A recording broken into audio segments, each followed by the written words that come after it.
মাম্মা তুমি কি রান্না করছো? আলু রান্না করছো? মাংস দিচ্ছ? তুমি কি সবসময় মাংস দিয়ে ভাত খাও? ও মাম্মা, তোমার বেবি কই? খাচ্ছে? কি খাচ্ছে? মাংস খাচ্ছে? আচ্ছা,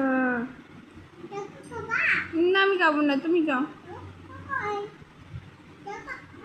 ওই যে আলু,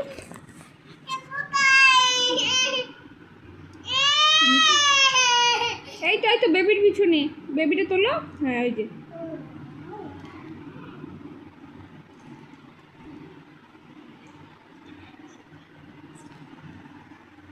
হ্যালো বেবি, বেবির নাম কি? তোমার বেবির নাম কি? রাধিকা? হ্যাঁ, তোমার বেবির নাম কি? রাধিকা?